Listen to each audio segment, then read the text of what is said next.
the morning, and then the 12th day, after all the tribes brought their sacrifice, the Torah makes a summary, like a total sum of what did everybody bring.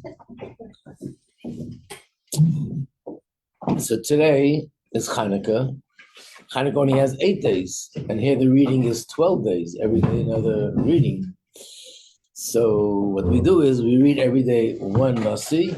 When it comes to the 8th day, we read from 8, 9, 10, 11, 12 till the end.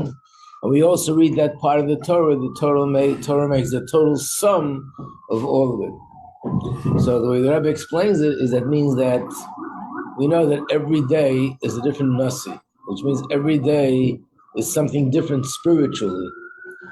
And every Shevet has some advantage over the other. Reuben has something unique that Shimon doesn't have. But Shimon has something unique that Reuben doesn't have. So every day is something unique. The 8th day, being that is the culmination of all the 8, that means on today's day we have all the 12 Nesim. Everything that each one contributes spiritually is here together all at once. So that is makes it a very powerful day. One of the things which I think is one of the most powerful statements to know is that actually it's in the name of a very big Chassidus Rebbe who was called Rabbi Yisrael of Ruzhin, that he said that what tzaddikim could accomplish through their prayers on Rosh Hashanah and Yom Kippur, every single ordinary Jew can accomplish that on Zeis Chanukah. By the way, which brings another thing about Zeis Chanukah, is that I'm sure you all remember from Tishrei that we say that on Rosh Hashanah, everyone is inscribed for a good year. And what's Yom Kippur? Yom Kippur, it's sealed. And what's the Shana Rabbah? It's really sealed. So it says in other Svarim that on Chanukah is like the final sealing of Yantiv. Everything is completed. Yeah, in Lubavitch, we have something specific about this day, and that is that when the Rebbe had the heart attack in 1977, the Rebbe went home on Rosh Chodesh Kislev.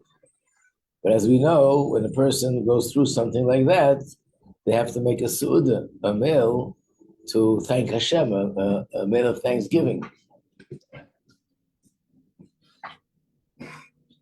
So the Rebbe did not do it the day that he went out. And everybody was wondering when it's going to be. And then something happened, which is a big surprise on this day, the 8th day of Hanukkah. The Rebbe called in the day before Rabbi J.J. Hecht, which is the grandfather of all the Hechts. He was the one who would be translating the Sichos for the Rebbe when the Rebbe spoke to the children. And he's actually the one who was financial supporter of Machon Chana from the beginning of time. The Rebbe called him in and asked if he can keep a secret. And of course he said yes. And the Rebbe said to him, I want you to go to the bakery and order challah for tomorrow. I told him how much to order, a lot. And also he told him that he should, bring wine. And I don't know if the Rebbe told him why he's asking him to do this, but to prepare this for tomorrow. Obviously, it's going to be a Farbrengen. But the Rebbe said, no one should know. Not the people in the office, not the Rebbe's secretaries, not the doctors. Nobody should know. And after Mincha, and so it's Chanukah, they announced, the Rebbe said to announce there's going to be a Farbrengen. Everybody was shocked, except for Rabbi Hecht. And it seems that the Rebbe didn't want any pressure from anybody not to do it because the Rebbe was still recovering, and the doctors and the secretary would come, it's too much. In those days, the Rebbe didn't even go downstairs. The Rebbe didn't go downstairs to 770 until Pesach. So anyway, the Rebbe had to bring it on this day. He didn't say openly, this is a Sudas, but he did say that today's day is connected to Shmini Atzeres. That's the 8th day of Sukkot. Today's the 8th day of Chanukah. So what is it, just 8? It's deeper than that.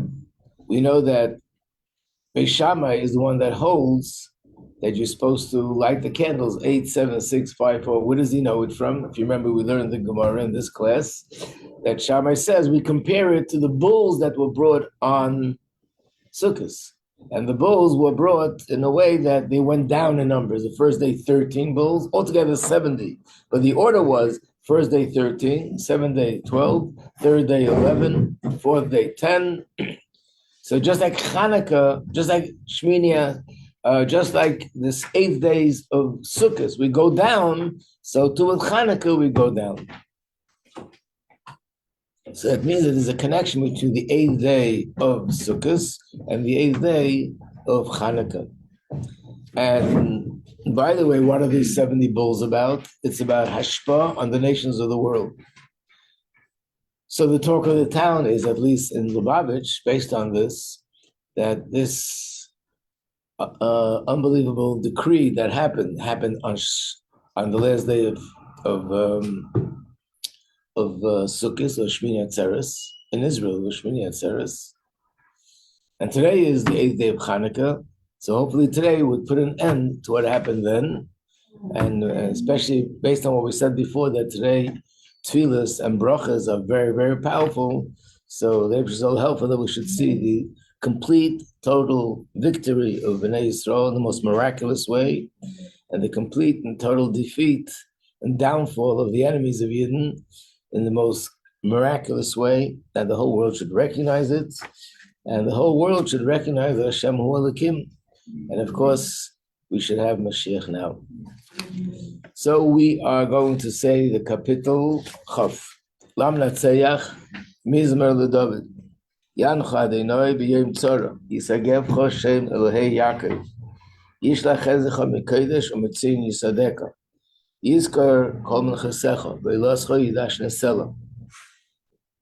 Iten Lecha Chilvavecha v'Chol Atzascha Yimale. Nerana b'Shuasecha u'L'Shem Eloheinu Nidger.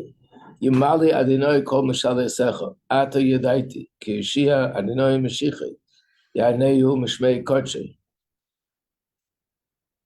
B'Gvures Yesha Yemine. Eile Varechev Veile Basusim. V'Nachnu B'Shem Adonai Eloheinu Nazkir.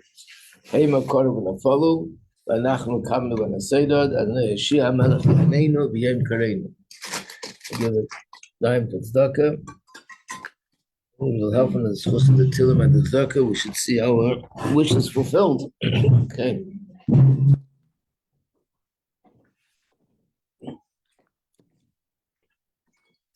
Another thing that happened on that day was that Simchas Torah, that I would always give out kosher bracha, the wine, to everybody.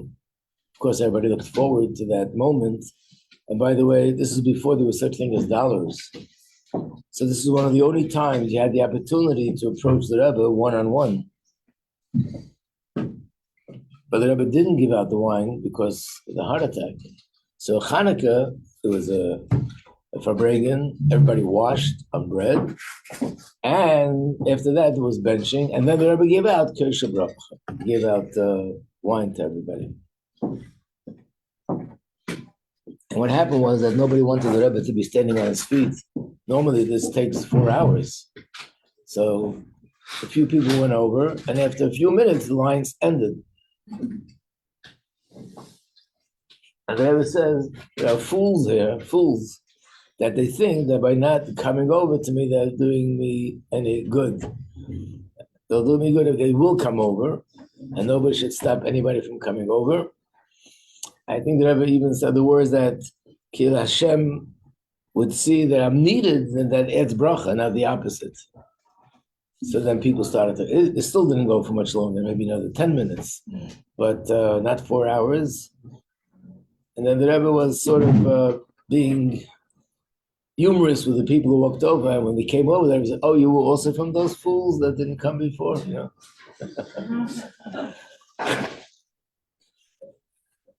And the Rebbe pushed it through. The next time he did the wine, it went for 20 minutes. The next time he did it for half an hour. And then eventually it went back to the 3-4 hours as usual. After the severe, massive heart attack. Okay, so we just finished learning about the difference between Olam HaTohu and Olam HaTikun. that in Eilam HaTohu there was Shviras HaKelim. Everything broke and fell apart. The world of Tikkun, which is Atzilus, everything was in place. In Tikkun, everything is corrected. What is the difference? So they said the reason that's given why there was Shviras HaKelim is because the light in Torah was too intense, too strong. Another reason is because the spheres was separate from one another. They didn't include one another. So he says in the Maimah, both of these reasons are based on a third thing. What's the third thing? And that is that the Meichen were not connected to the Midas. In other words, in each world, there is the realm, which is Chochmah, Bina, Das, the intellectual realm, and there's the emotional realm. When the intellectual realm is not having an impact on the emotional realm, and the emotional realm is sort of independent, then this is what happens. Number one, the midas are very intense. And if they're very intense, they can include each other. They're basically, each one is sort of extreme all the way and leaves no room for another midah. So therefore, chesed is extreme and leaves no room for gvura.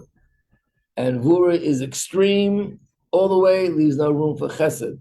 And as a result of that, they clash. The way this is explained in our language is that we also have midas, and there are chesed people, there are gevura people, and people disagree, people have different approaches.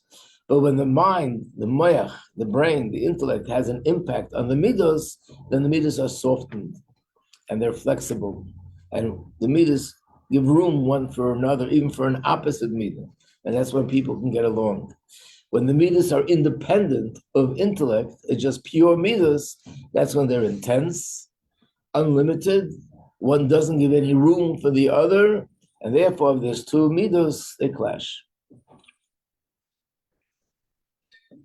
So, I'm going to skip the few lines here on top of page 101. In the booklet, we're on page 5, and I'm going to skip a few lines on the top of the page. It's like just language of Kabbalah, and I don't think it pays to go into it. It'll just be confusing. So I want to start with 1, 2, 3, 4, 5 lines from the top. The line that begins with the word Shelohen.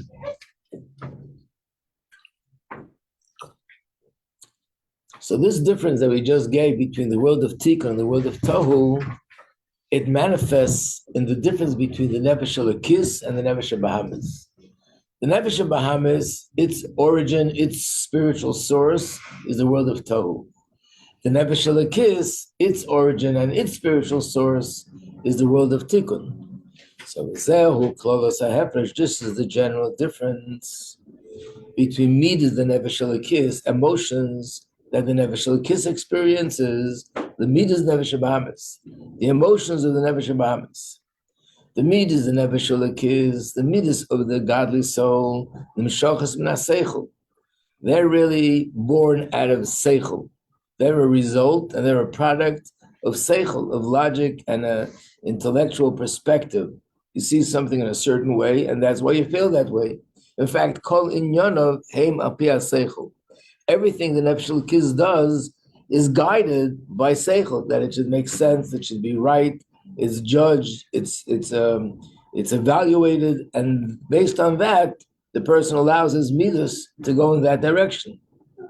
Mashain Kenam midas Nefesh Bahamis, but the midas of Nefesh Bahamis ain't an Al Pi Seichel. They're not based on Seichel, they're pure emotion.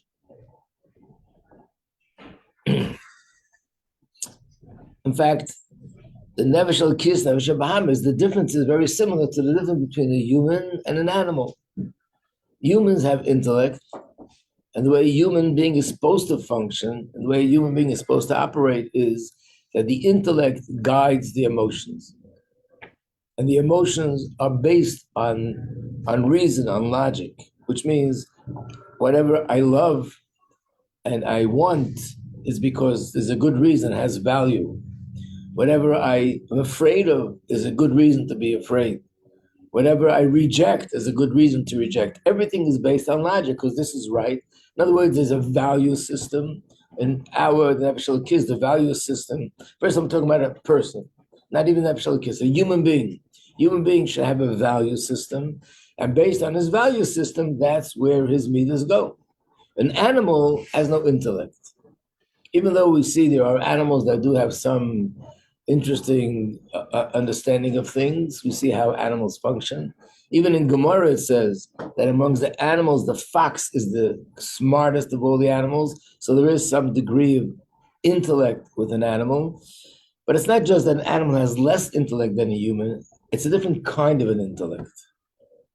He doesn't go into it here, but the intellect of an animal is really part of the emotion. What? To talk about how the brain and the heart are on the same level with the animal, whereas the person, the head is above the heart. That's right. That in a human being, when a person stands, the head is above the heart. With an animal, the heart and the heart on the same level, because the head, meaning the brain of an animal, is basically an extension of the emotion. What I mean by this is like this, that where do you see intellect by an animal? It's always in connection to emotion. In other words, you see the animal's intellect, you see the animal's sort of, looks like it has some sort of a wisdom, how to get food, how to capture another animal. The way it'll circle, it'll do this, it'll do that. Most of it is instinct anyway. But when you do see some chokhmah, it's always about how to get something that it wants emotionally, whether how to get another animal, how to run away from someone who's hunting them, survival. All the, they say they take monkeys and they put a banana somewhere, and the monkey will take a box and put it on a table and put it in their chair and climb up. Like, how did he figure that out? But all the figuring out is how to get the food that he wants. So which means that the intellect is like born out of the emotion. It's coming from, it's an extension of, I want this, and there's something in the brain of the animal that helps him get this or run away from that. And that's what that's the kind of an intellect. A human being has an intellect that's detached from emotion. It's pure intellect. Just sit down and think about thoughts, about ideas, which animals don't have that.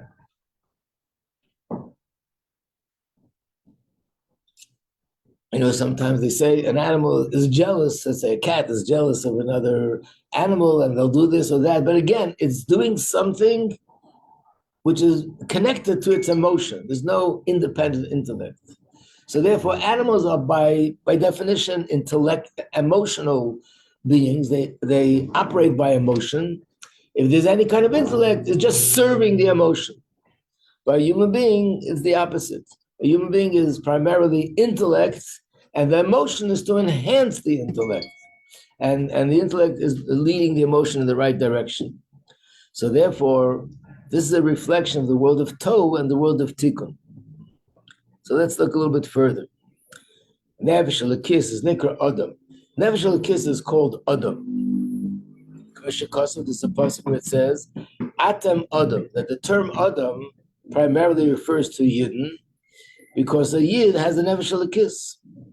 When it says Ha-Adam, it refers to all humans. But Adam specifically, has halachic ramifications. But we see that Nefesh Elokis is called Adam. And why? Adam ikru, by a human being, the primary thing is intellect. But the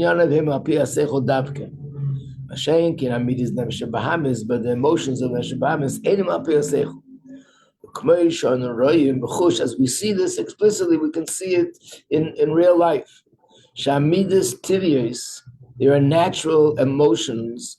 These are feelings that they just sort of burst on their own. To love something, that's something that you love, that you enjoy, or the same thing is listener to hate something that's going to hurt you. Even though there's also some sort of a reason behind that too.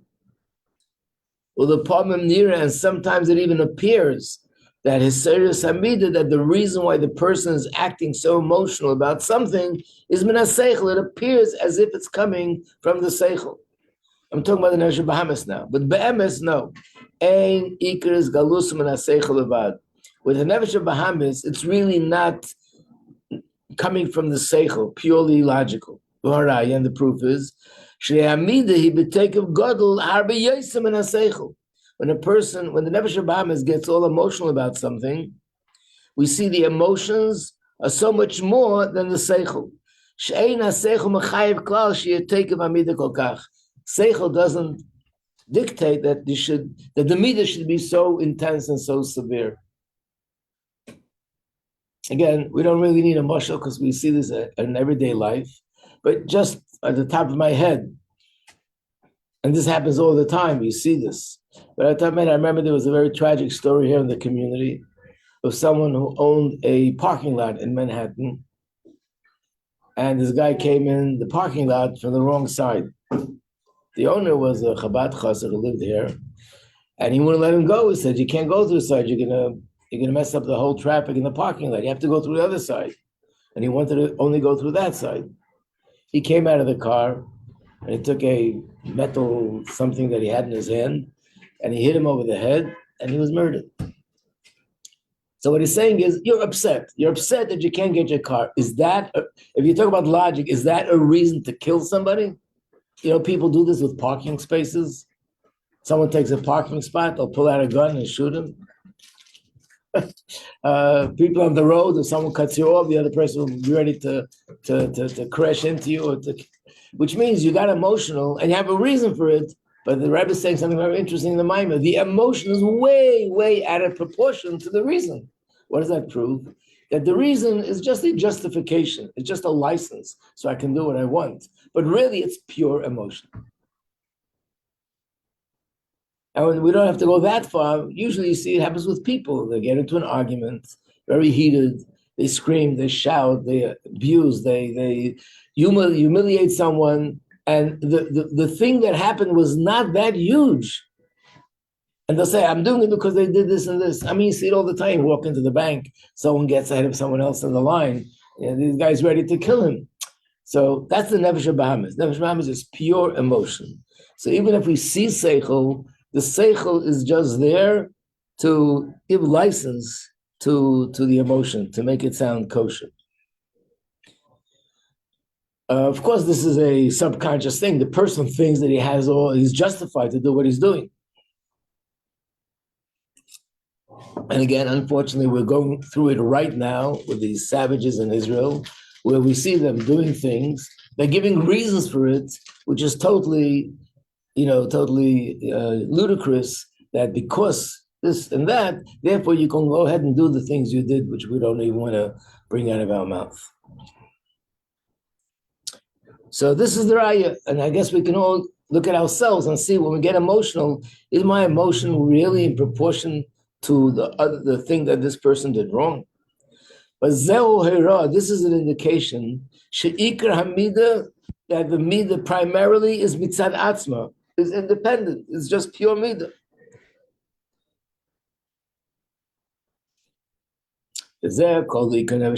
So this is what defines the animal soul. It's midas. That's one of the reasons why it's called an animal soul.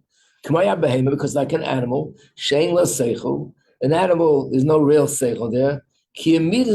Just midas, just emotion. Now he goes back to what he said in the beginning. That's why Rishayim, the wicked, evil people, are, and also the midas rois of Nefesh Habahamis, the evil character traits of the animal soul. It's called kelovim. The word kelev comes made up of two words, kule leiv, which means it's all heart. Ikar hina midas. It's all midas. It's all emotion. And again, even though there's some logic there, where the person explains why they're doing what they're doing, I mean, I guess he means, even though the Nefesh Habahamis does have intellect, I mean, in a human being, a Nefesh Habahamis has seichel. In an animal, yes, there's no seichel. But a human being, even Nefesh Habahamis has intellect. But the intellect doesn't rule over the midas. That the midas should be conducted by the guidance of the seichel. Adrabah, hamidas misgaberes ala seichel. The reverse happens. The midas are so intense that they overpower and override the seichel, which means when a person gets very emotional about things, he sort of loses his brain. You ever heard the expression in English, he's out to lunch? It's an expression which means there's no one to talk to. There's no brain. What do you mean no brain? This guy's an intelligent person. But right now, when they're in this emotional mode, it's as if his brain is out to lunch. There's no one there. He would act in a way like a person who's literally insane. He's not insane, he's a smart person. But when the emotions take over, he loses his seichel. He gives an example. For example, when people think, Shein Adam Raya V'Yodei Ma'aser, he's doing something which is very inappropriate and would be very embarrassing if other people would know, but he convinces himself that no one's ever going to see, no one's ever going to find out, no one's ever going to know. If he would even think in a real way, that other people will know about this, or they do know about it, he never would have done this. And again, we see this every day, something new in the newspaper, headlines. It was discovered that this and this person did something inappropriate, whether it's crime or whether it's other things. How does it come out? Obviously, somebody knows, and that somebody made it public knowledge. Had the person originally known that this would be public knowledge, they would never do it. So where's your brains? Don't you realize that if this person knows or that person knows, it's going to come out in the public? And the answer is, the brains are out to lunch. Right now, emotion takes over. I want this so much that the emotion takes over and the brain goes sort of to the back of the head and they're not functioning. You think that the other person doesn't know. If a person would use just healthy thinking, healthy thought process, you wouldn't be thinking this, because everybody knows what's going on. And it's no big secret. Like I said, we see this happening every single day. Something new is being exposed. Unfortunately, there were stories in Israel a few years ago, not that long ago. Famous person, we're talking about actually a frum person, very famous, well-known all over the whole country, over the world. And obviously someone came out and informed about things that he did. And Rahman al-Stan, he committed suicide. Why? Because it was so embarrassing. So why did you do it in the first? What were you thinking? You were thinking it was never going to happen. Happened to one person, happened to another person. So this is what it means, that this is when a person gets emotional, he loses the seichel. And who is this? This is Nefesh Bahamas. That's why we see people will do things that are so foolish until he gets this taiva that he wants. He has a passion for some sort of a pleasure, whatever it may be, whether it's money, and he'll do things which are wrong and illegal, and this can send him in jail for life or for 20 years, and he'll just do it anyway. Or it's other kind of taivas, inappropriate things. Logic would never agree to do this, because you're doing something that now you might be enjoying a pleasure, but in the future you're going to be suffering terribly because of this. Your family will be suffering. So why does he do it? Simply because he loses his seichel. We're not talking about a person who's literally insane. He's a smart person. He's intelligent. When it comes to business, when it comes to other things, he's very smart.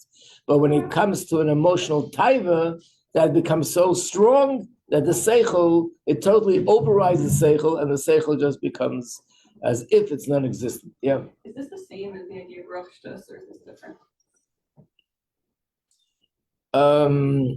It's a little bit different than Ruach Shtus. Why? Because the Ruach Shtus, what Chassidus talks about, is specifically something which makes me insensitive to godliness. This is even simpler. This is not about being insensitive to godliness, it's not even using your brain. Ruach Shtus is talking about a yid that has a nefesh elokis, and because of his nefesh elokis, he should be very sensitive and know, by doing avera, I'm cutting myself off from Hashem. Who wants to do that? But that's the nefesh elokis. And it's a godly feeling. What he's talking about here could apply to a human being that's Jewish or not Jewish, makes no difference. A human being that's doing something that he's going to destroy himself and undermine his own life because of what he's doing. Why are you doing it? And he has all sorts of reasons, but really is the emotion taking over. And not only does he lose his godly touch, he loses his seichel. So it's different. But all through that time, he still has free choice, right? I mean, Yeah, of course. And so it's just, but when you don't use your free choice over and over and over, you end up losing it completely, that you don't have a choice anymore. You mean what happens at the time when the emotion is like so strong and it's like literally the takes over completely? Could he still at that moment say to himself, stop right now? You have to say that everyone could access their free choice. Yeah. That's what you're asking. Yeah. Or is it that it comes to a point where he has no free choice? I never heard of such a thing that he should lose free choice. I mean, there is stories in Chumash, like with Paro, where Hashem takes away the person's choice. But to a certain extent, I mean, it is always choice, but it becomes extremely hard once you're used to allowing your emotions take over. Like people who are always, what they have a short fuse, they're always getting angry and always screaming and shouting. They develop this pattern that they just let their emotions take over. I remember once speaking to someone who was losing job after job, literally for 6 months. I remember job after job because they just couldn't control their mouth. They got upset. They said what they wanted to say. And the next thing they heard was, you're fired. So what'd you do it for? It shows like the story that Rebbe tells about Yosef HaTzadik. It's a little bit different. We learn in the Parsha that he went to the brothers and they threw him into a pit. The story that Rebbe tells that this boy was learning the story in Cheder, and then he says to his teacher, I don't understand, Yosef. He did it last year, and look what happened to him. Why is he going again? Let's go to live with the times. It's really happening. But this is real. I mean, you lose your emotions, you lose your mind, you get angry, your words come out of your mouth that you don't even want to. People will tell you that when I get angry and I say things, I'm really sorry for what I said. I was so angry. My mouth had a life of its own. I said things which I really don't want to say. So why did you say it? Obviously, it's not so simple. At that moment, the emotions are taking over. But I would think that a Yid always has the power in the last minute that my brain could say, stop right now. We could do that. It's like a muscle that you have to, for discipline. Exercise, yeah. You have to discipline, right. Yep.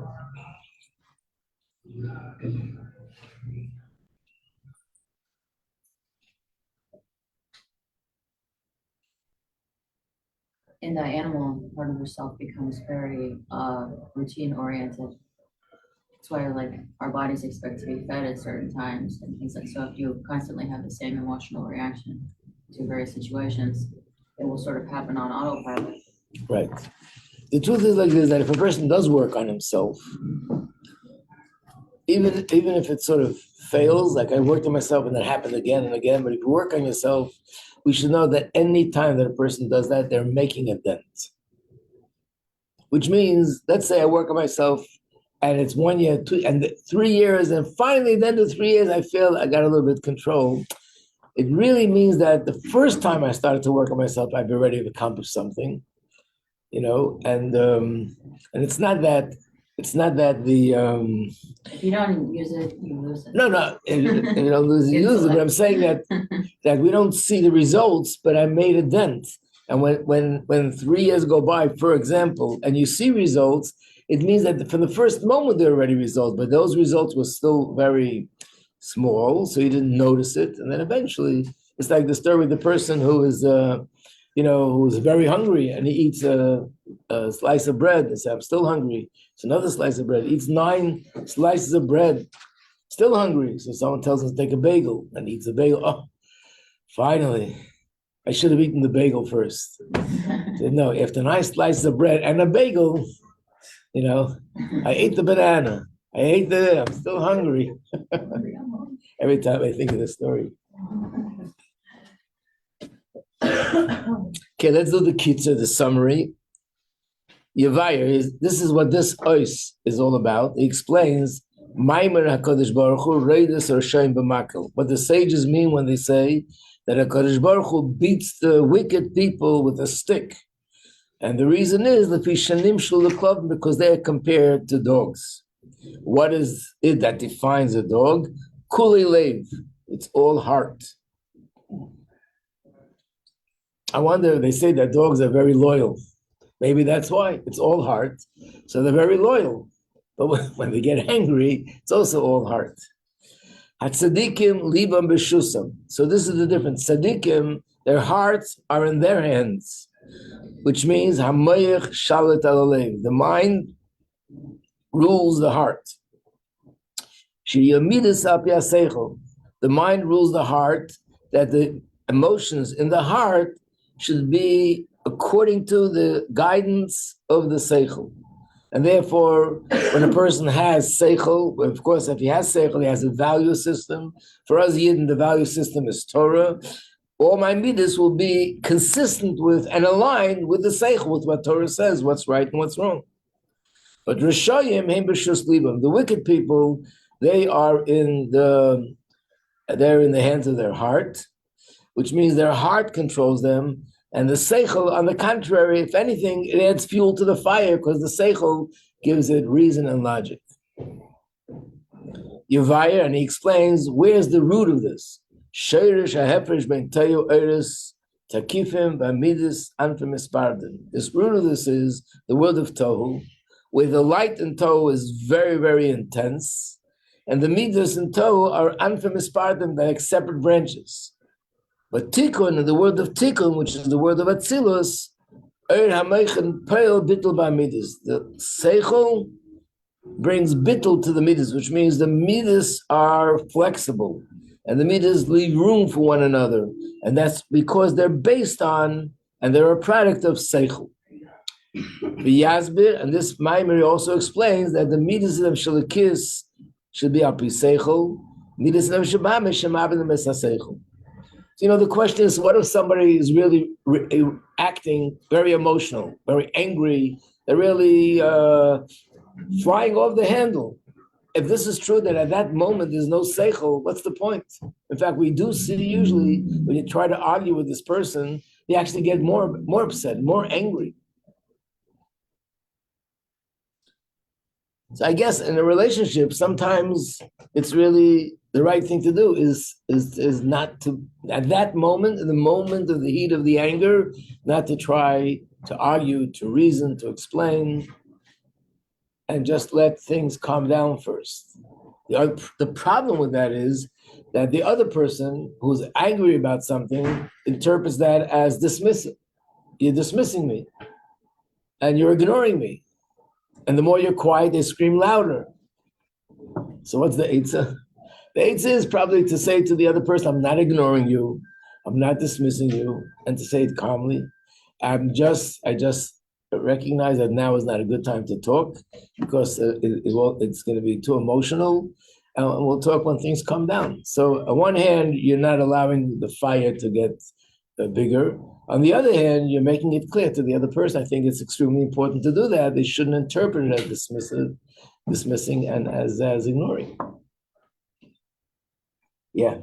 How does it work that the nefesh elokis is seichel, but it's a part of Hashem, and a lot of our avoda has to do with surpassing our intellect and surpassing our logic. So in a sense, kind of like surpassing our godly soul, which is a piece of Hashem. Like, do you see what I'm saying? Like, kind of like the contradiction there.